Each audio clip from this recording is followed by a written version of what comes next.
The modern seeker stands before an altar of scattered intentions. Notebooks overflow with unrealized visions. Digital documents accumulate like sediment, each containing the embryonic form of a project, a discipline, a transformation that never crystallized into manifestation. This is not mere procrastination. This is the fundamental crisis of the volatile mind encountering the fixed demands of material reality. The alchemists understood this predicament with surgical precision. When they spoke of fixing the volatile, they were not engaging in quaint metallurgical experimentation. They were diagnosing a condition that afflicts every person who has ever felt the electric surge of inspiration only to watch it dissipate like morning mist under the scrutiny of sustained effort. The Hermetic tradition, stretching from the mythical Hermes Trismegistus through Paracelsus to the psychological excavations of Carl Jung, recognized that the greatest laboratory is not external but internal. The crucible is consciousness itself. Dennis William Hawke, in his meticulous examination of the Emerald Tablet, identifies this as the core operation of both spiritual alchemy and practical achievement.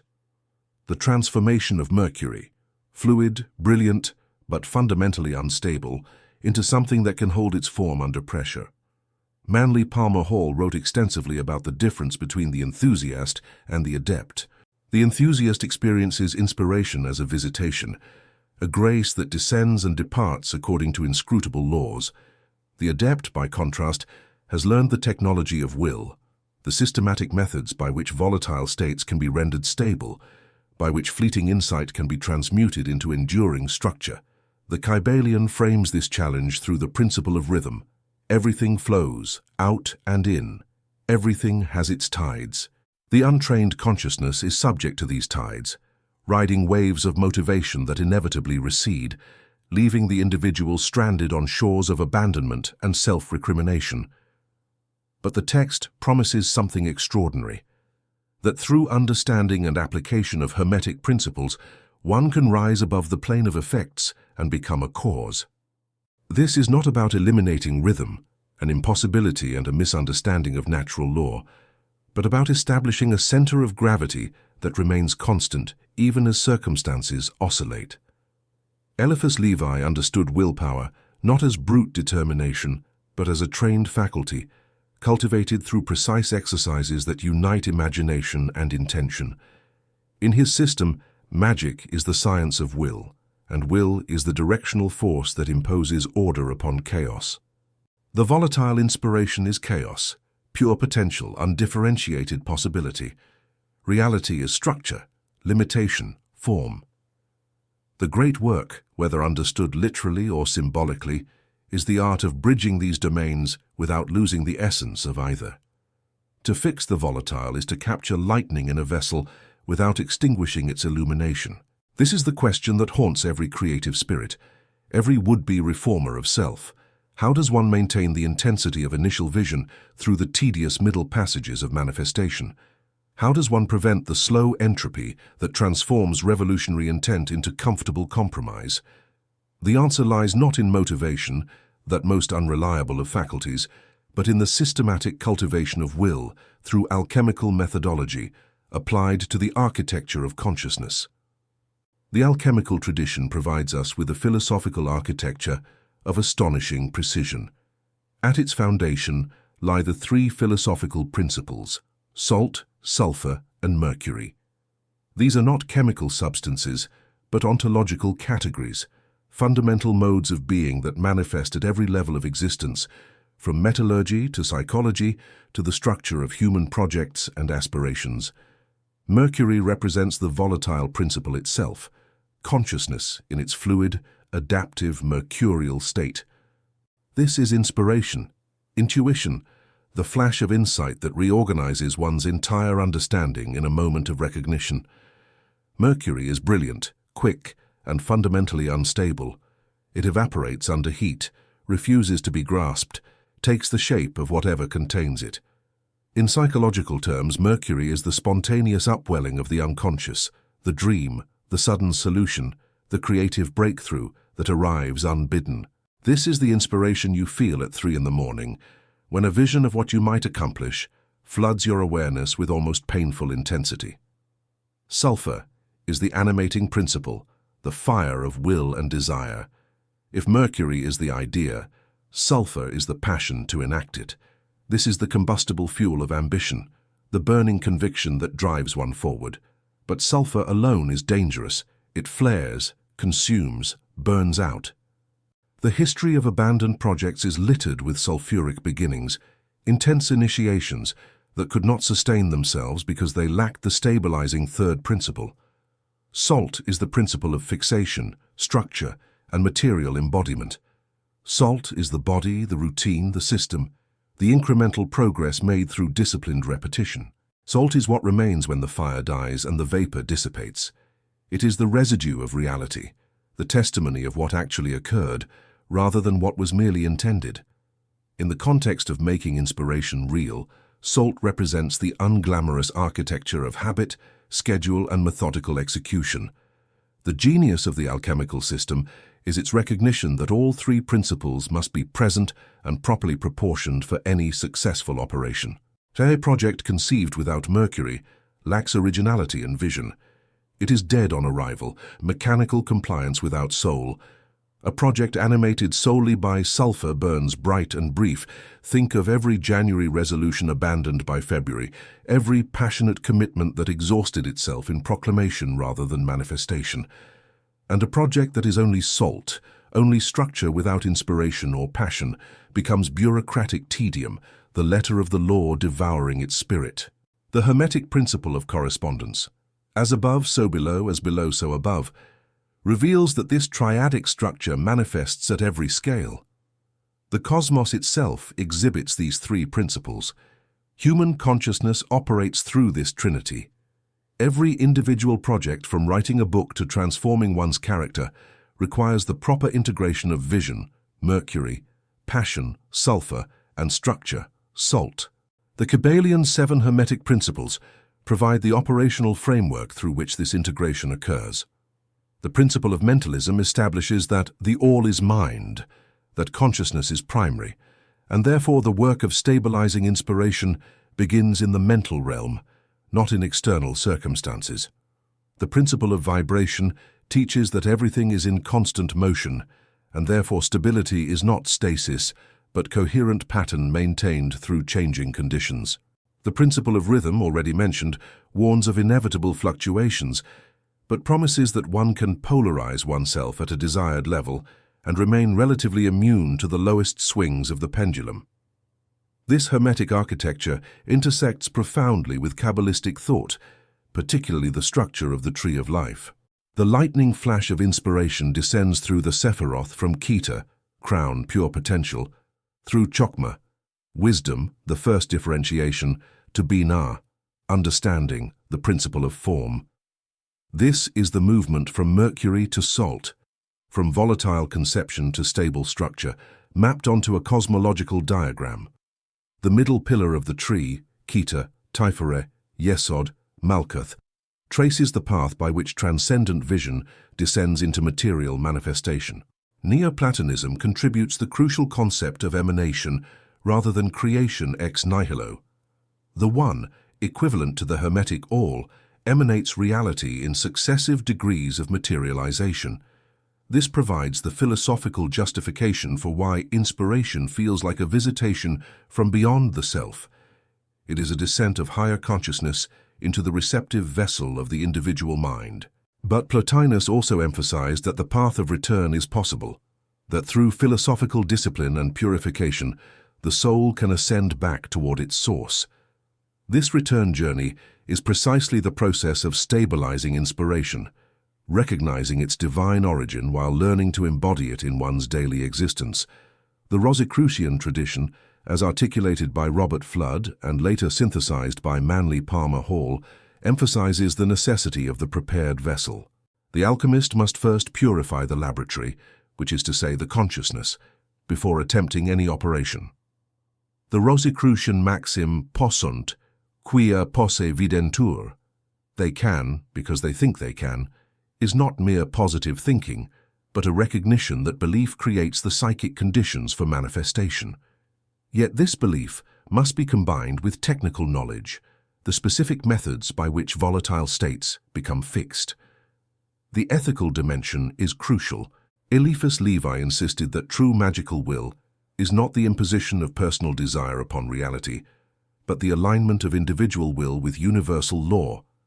The magician who attempts to fix the volatile for purely egoic purposes, to manifest wealth without inner transformation, to achieve recognition without deserving it, violates the principle of equilibrium and will face inevitable correction. The authentic adept seeks to stabilize inspiration not for personal aggrandizement, but as an act of service, bringing through the veil something that benefits the whole. This requires what Levi called the disposition to doubt, a willingness to question one's own motivations, to examine whether the inspiration one seeks to manifest is genuinely aligned with one's higher purpose or merely a glamour projected by the unexamined ego. The occultist must be the most rigorous skeptic of their own visions, testing them against the criteria of coherence, sustainability, and ethical soundness. The actual process of stabilizing inspiration into reality follows a sequence that the alchemists encoded in their descriptions of transmuting base metal into gold. While these stages were often described in material terms, operations performed on substances in flasks and furnaces, the Hermetic tradition has always maintained that the true laboratory is psychological and spiritual. Jung spent decades demonstrating that alchemical imagery is a projection of the individuation process, the journey by which the fragmented psyche becomes integrated and whole. The first stage is calcination, represented by the element of fire. This is the burning away of attachments, the reduction of the ego's false certainties to ash. When inspiration first strikes, it arrives with a payload of inflated expectations. You imagine the finished project in its glory, you feel the satisfaction of completion, you anticipate the recognition and transformation that will follow. This fantasy is not the true inspiration, it is the ego's immediate appropriation of it, clothing the genuine vision in personalistic desire. Calcination is the voluntary exposure to the heat of reality. You begin the project. You encounter the first obstacles, the skill you lack, the time that's more limited than you imagined, the resistance of material circumstances to your will. This is painful because it burns away the comforting fantasy and forces confrontation with what is actually required. Psychologically, this corresponds to what Jung called the encounter with the persona, the recognition that the social mask one presents to the world is not identical to one's authentic capacity or character. Many seekers abandon the work at this stage, mistaking the necessary burning for a sign that they were mistaken to begin. They conclude, "This isn't for me," or "the inspiration was false." But the Hermetic understanding is that this heat is not destructive, but purifying. What burns away deserves to burn. The ash that remains, your actual commitment stripped of fantasy, is the material from which something real can be built. Dissolution follows, represented by water. If calcination is active purification through fire, dissolution is passive purification through immersion. The calcined ash is dissolved in water, breaking down rigid structures further. Psychologically, this is the phase where the emotions flood in. Grief over the gap between vision and current reality, fear that you lack what's needed, shame over past failures. The inspiration that felt so clear begins to seem confused. The path forward becomes murky. This is the necessary liquefaction of hardened positions. The ego's rigid structures, its defensive strategies, its habitual patterns of avoidance must be dissolved before reconstruction can occur. Jung identified this with the encounter with the shadow, those aspects of oneself that have been repressed or denied because they conflict with conscious self-image. In the context of manifesting inspiration, the shadow often appears as the voice of sabotage, the part that whispers, "Who do you think you are?" or manufactures distractions precisely when momentum builds. The crucial recognition is that dissolution is not regression, but preparation. The water is not destroying the material, but making it workable. Ancient methods of metalworking required ore to be reduced to liquid form before it could be shaped.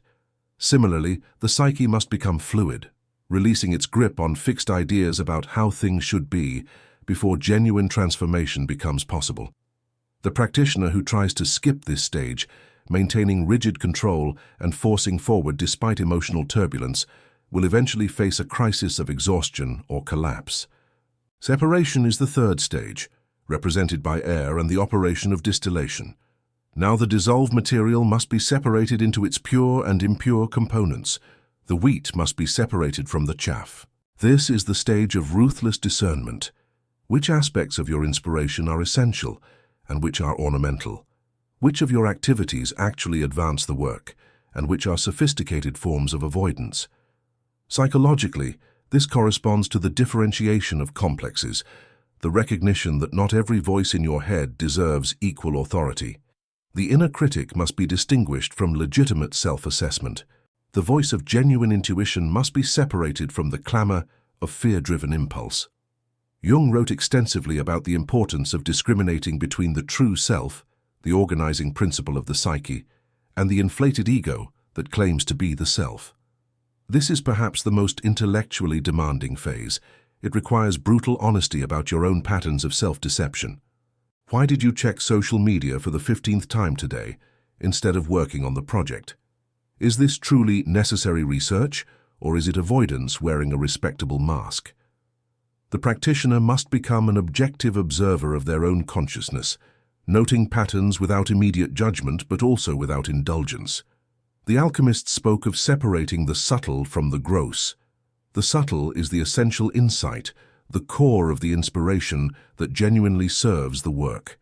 The gross is everything that has accumulated around it. The ego's agenda, the desire for validation, the fear of failure, the need to appear a certain way.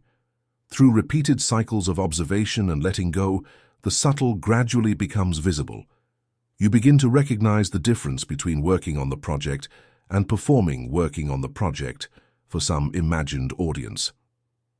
Conjunction is the sacred marriage, the reunion of opposites that have been purified through separation.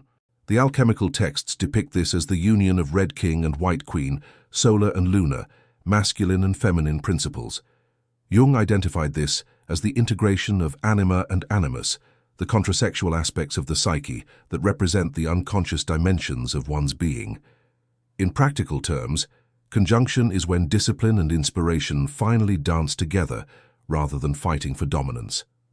The structure you've built, salt, no longer feels like a prison limiting your creativity, Mercury, but like a trellis that allows it to climb higher than it could alone.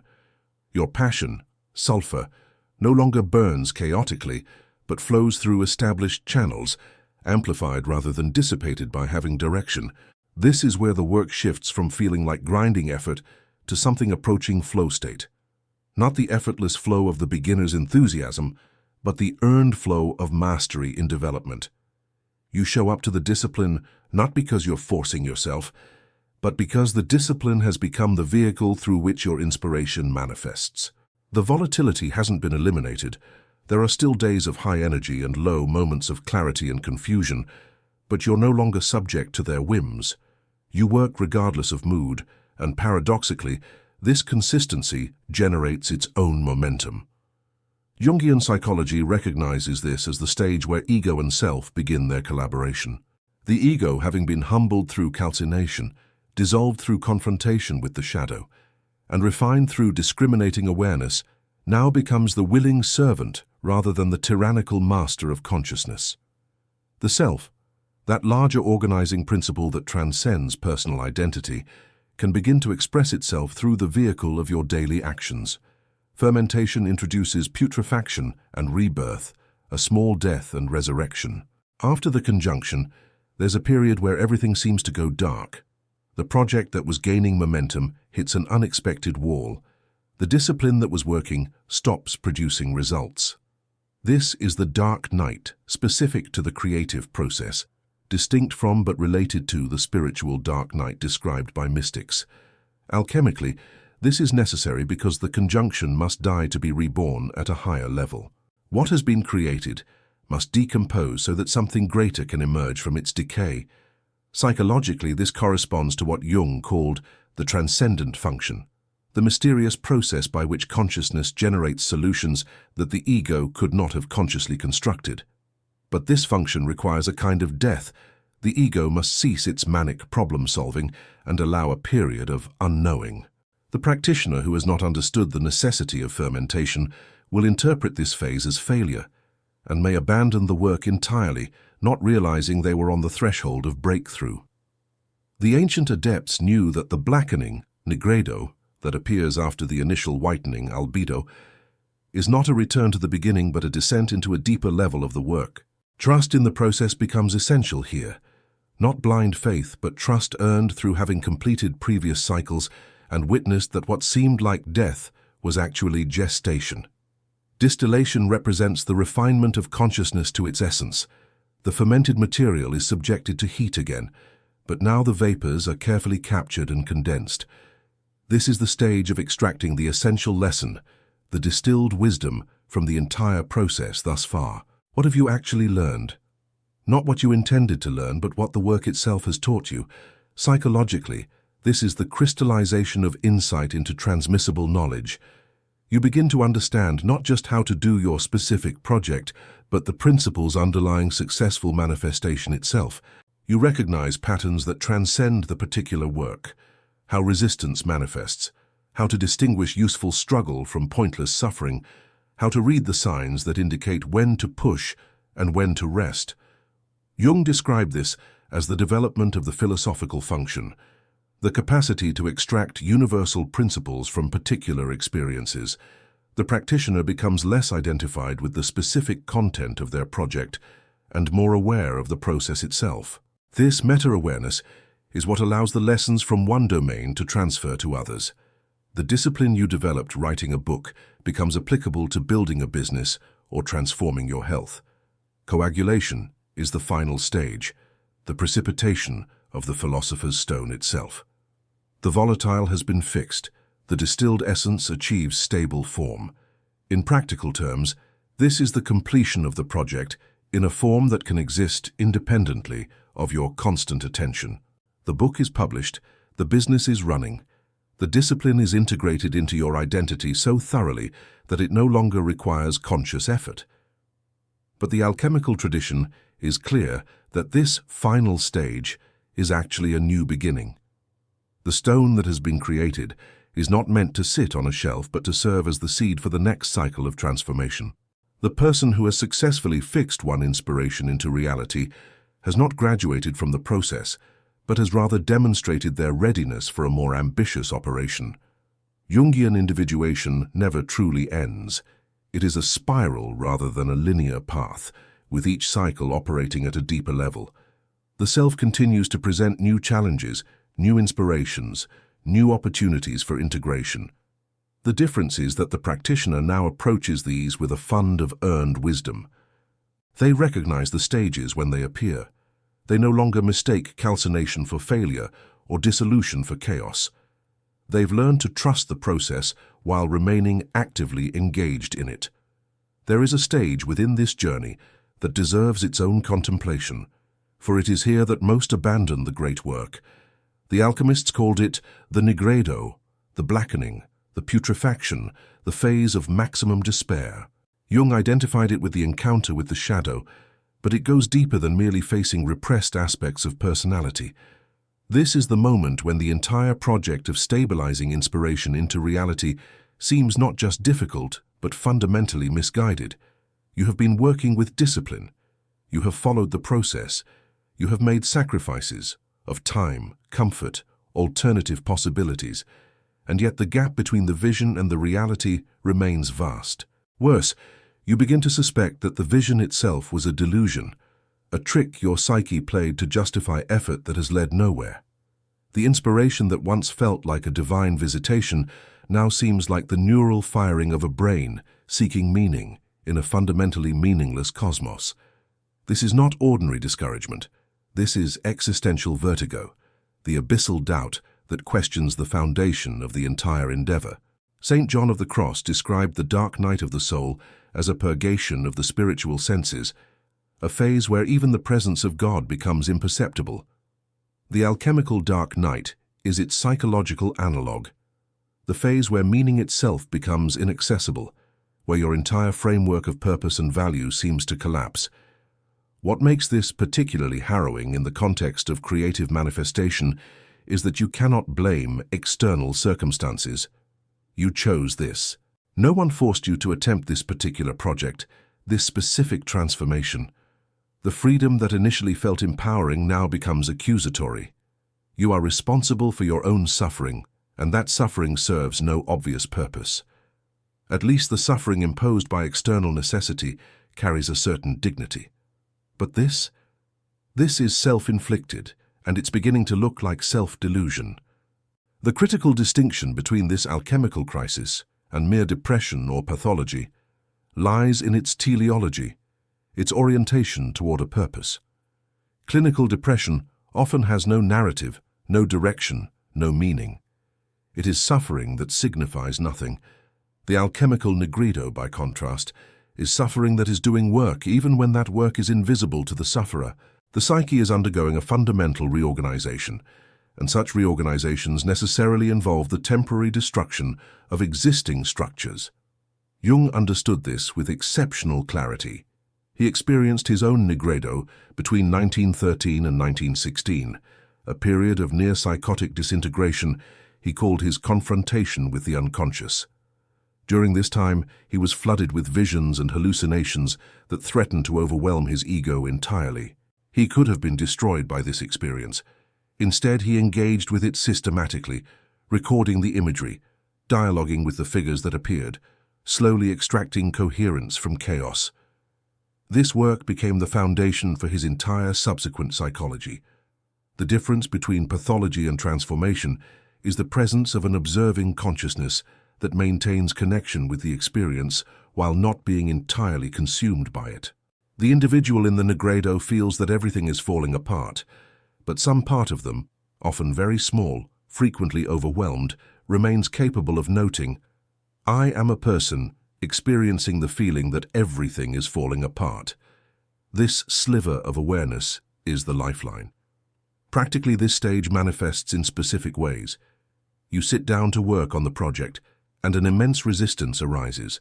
Not laziness, not distraction, but a profound sense of futility. What's the point? Even if you complete this, so what? The world has no shortage of completed projects, no deficit of books written, or businesses launched, or disciplines mastered. Your particular contribution will be a drop in an ocean, indistinguishable from the billions of other drops, forgotten within moments of whatever brief attention it might receive. This voice is not entirely wrong. From a certain perspective, individual human effort is cosmically insignificant. We live for an evolutionary eye blink on a small planet, orbiting an average star in an unremarkable galaxy, one of billions in an inconceivably vast universe that will eventually suffer heat death. No human accomplishment will matter in the final reckoning because there will be no one to do the reckoning. This is simply true. The alchemical tradition does not argue with these facts. It operates at a different level. The question is not whether your work matters in some absolute cosmic sense. The question is whether the process of doing the work transforms you in ways that justify the suffering it entails. The philosopher's stone is not the completed project.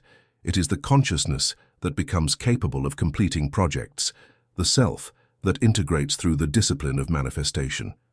But in the heart of the Nigredo, even this reframe feels like rationalization, like philosophical sleight of hand designed to avoid facing the harsh truth. The crisis deepens. You may experience physical symptoms, exhaustion that sleep doesn't relieve, a sense of heaviness in the body, loss of appetite or compulsive eating, difficulty concentrating on anything, let alone the work. Dreams become darker, populated by imagery of death, decay, entombment. The temptation to abandon the project becomes overwhelming. Why continue to suffer? The rational thing would be to stop, to acknowledge that this particular vision isn't meant to manifest, to redirect energy towards something more achievable. And indeed, there are circumstances where abandoning a specific project is wisdom rather than failure. But the alchemical crisis is not ultimately about the project. It's about the transformation of the self. Abandoning the work to escape the Nigredo simply guarantees that you'll encounter the same crisis with the next project, and the next, each abandonment strengthening the pattern of flight. The way through is not around. The alchemical texts are unambiguous on this point. The blackening must be endured, not escaped. You must consent to be in the grave, to experience the decay, to undergo the dissolution of everything you thought you knew about yourself and your purpose. This consent is not resignation. It is an active engagement with the process from within, rather than a futile attempt to transcend it prematurely. Practically, this means continuing the work even when it feels pointless, not with grim determination or martyr-like suffering, but with a kind of humble persistence. You show up not because you believe it will lead anywhere, but because showing up has become the practice itself, independent of outcome. This is where discipline transforms from technique to spiritual practice. You're not working toward the goal anymore. You're working because you are a person who works, regardless of circumstance or feeling. Paradoxically, it is often at this point of maximum darkness that the breakthrough occurs. Not because suffering has intrinsic value, the alchemists were not masochists, but because the ego has finally exhausted its strategies of control.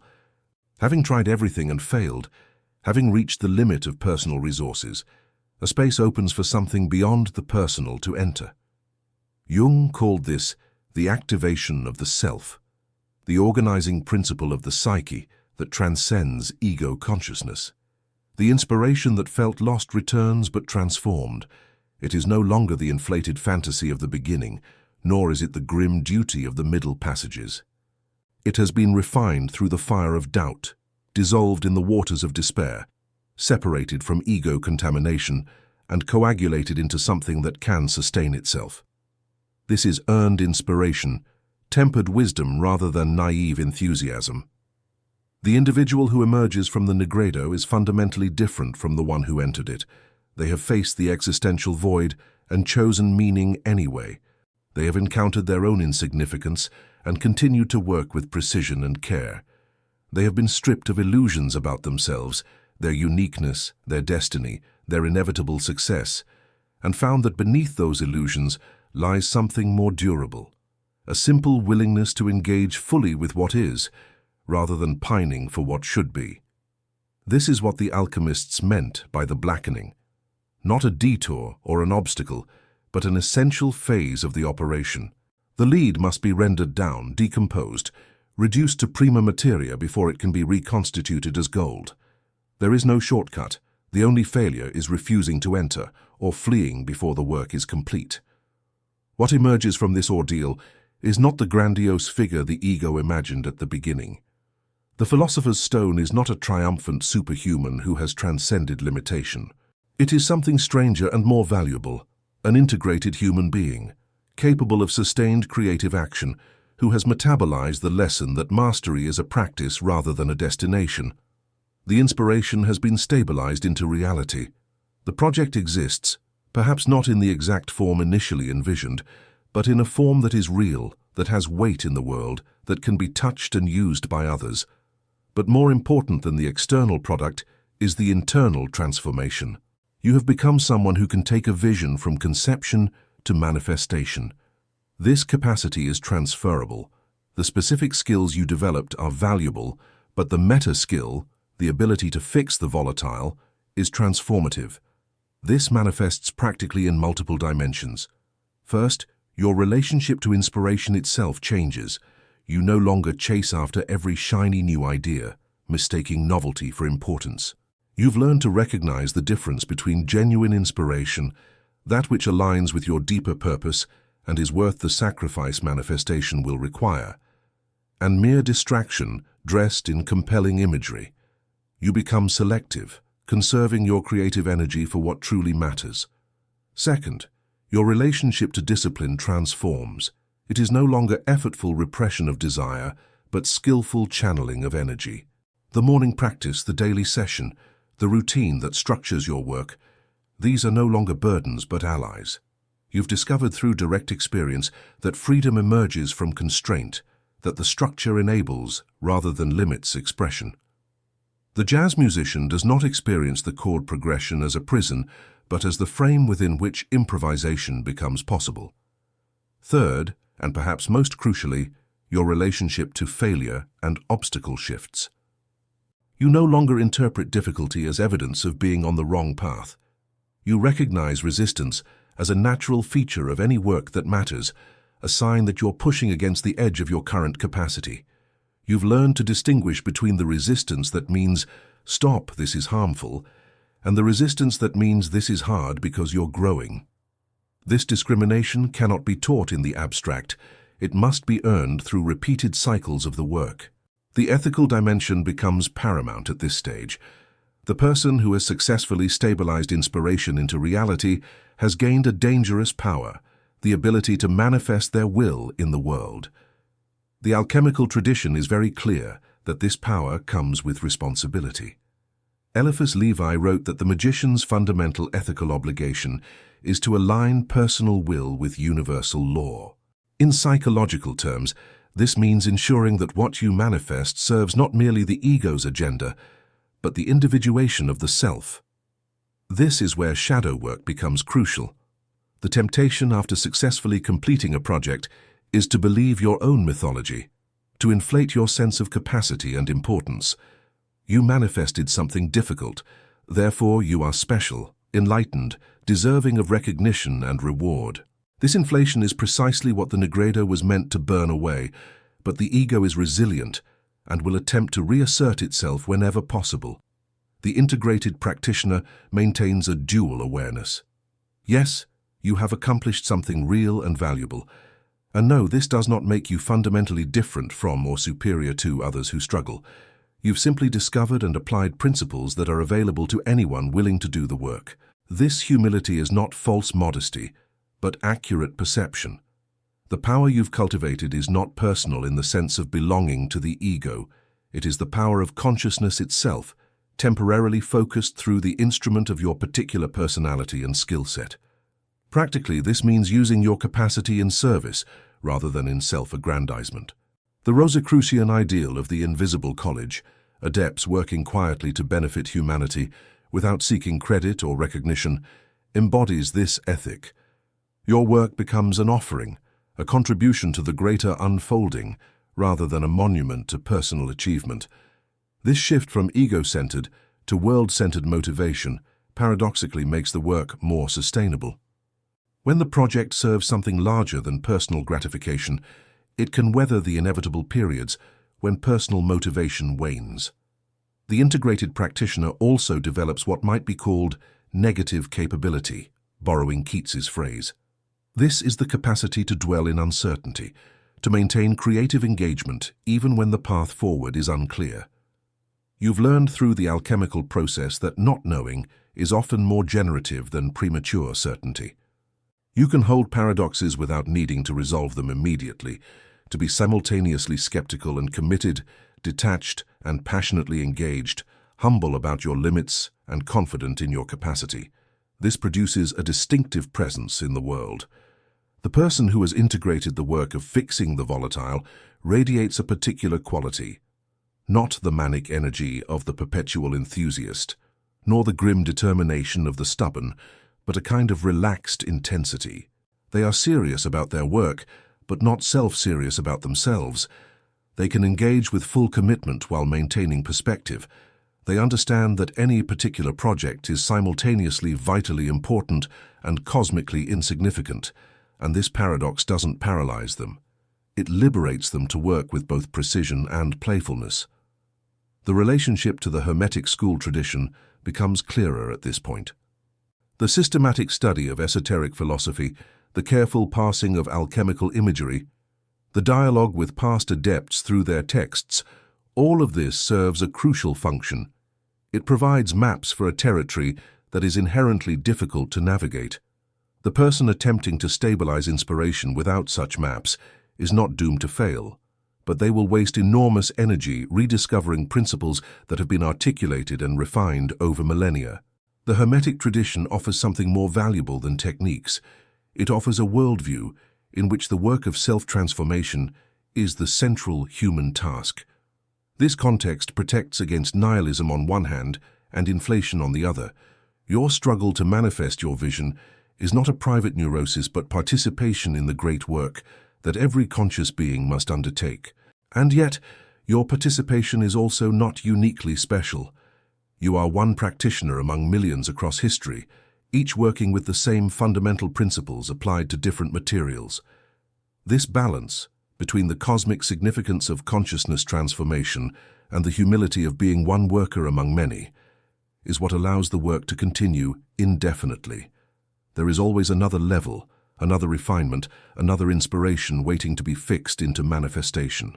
But now you approach each new cycle not as a desperate gamble, but as a practitioner returning to the laboratory, familiar with the equipment, respectful of the dangers, and confident in the methodology.